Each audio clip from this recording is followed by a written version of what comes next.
દોસ્તો, આજે માણક ભટ્ટના આખ્યાનની વાત નથી કરવાની કે તોફા પિક્ચરમાં માટલાનો ઉપયોગ કેવી રીતે કર્યો, કે નાયક પિક્ચરમાં માટલાનો આખો સ્ટેજ બનાવ્યો હતો, આખો એના શૂટિંગની આપણે વાત નથી કરવાની.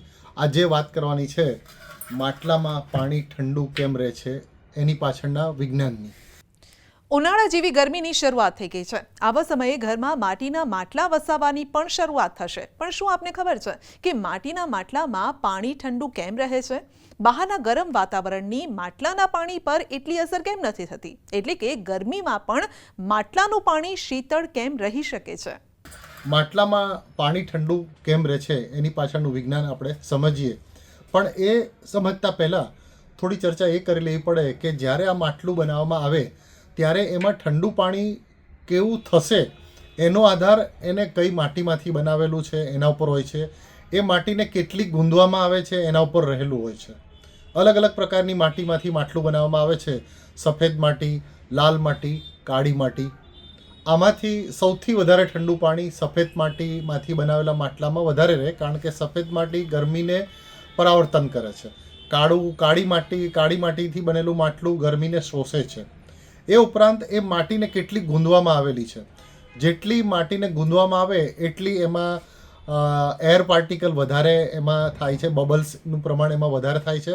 અને એ બબલ્સ જેટલા એ માટીમાં વધારે જાય, જેમ કે ચાને કે દૂધપાકને વારંવાર આપણે પેલા એને ફીણીએ તો એમાં એર પાર્ટિકલ જવાને કારણે એ રગડેદાર બને. એવી રીતે માટી પણ એવી જ રગડેદાર બને તો એમાં એર પાર્ટિકલ વધારે જાય. આ ઉપરાંત માટલાની રચના અને તેની ઊંડાઈ પણ પાણીને ઠંડુ રાખવામાં મદદ કરે છે. માટલામાં પાણીની ઊંડાઈ વધુ હોય છે તો તે વધુ ગરમીને શોષી લે છે. આપણે માટલાને અંદરથી જોયું હોય તો તેની અંદરની સપાટીમાં અતિશય નાના છિદ્રો હોય છે, જે પાણીને ઠંડુ રાખવામાં મદદ કરે છે. આમ તો માટલાનું ઠંડુ પાણી રહે તે માટે કુદરતી રીતે થતી બાષ્પીભવનની પ્રક્રિયા જવાબદાર છે. માટલામાં પાણી ઠંડુ થવાની એ જ પ્રક્રિયા છે જે રીતે ત્વચામાંથી પરસેવો સુકાવવાની છે. તેને એવી રીતે પણ સમજી શકાય છે કે જ્યારે ગરમીમાં તમને પરસેવો થાય છે તો પરસેવો થયા પછી સ્કિન ઠંડક મહેસૂસ કરે છે. આ જ રીતે ઘડામાં પાણી ભર્યા પછી તેના સૂક્ષ્મ છિદ્રોમાંથી હવા પસાર થતી રહે છે, જેનાથી પાણી ઠંડુ રહે છે. જેટલી વધારે હવા ઘડામાંથી પસાર થશે એટલું વધારે પાણી ઠંડુ થશે.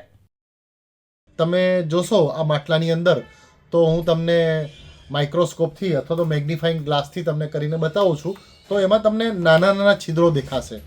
આ નાના છિદ્રોનું કામ શું છે કે ધારો કે મારા મોઢામાંથી હું આ રીતે હવા બહાર કાઢું તો ગરમ હવા આવે છે, પણ જેવું ફૂંક મારીશ તો આ ઠંડી હવા આવશે.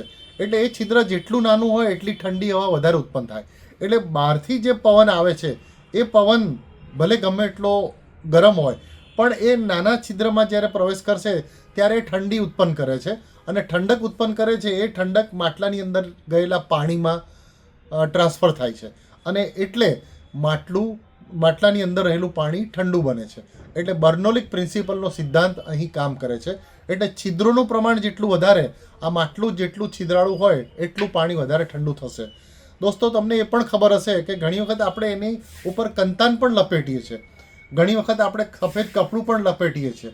હવે સમજ્યા ને? માટે હવે જ્યારે પણ માટલું ખરીદવા જાઓ તો આ વિડીયો જોઈને જજો અને કઈ માટીમાંથી બનેલું માટલું લેવાનું છે તે યાદ રાખજો. તો ઉનાળાની તપતી ગરમીમાં પણ ફ્રીઝ જેવું ઠંડુ પાણી પી શકશો.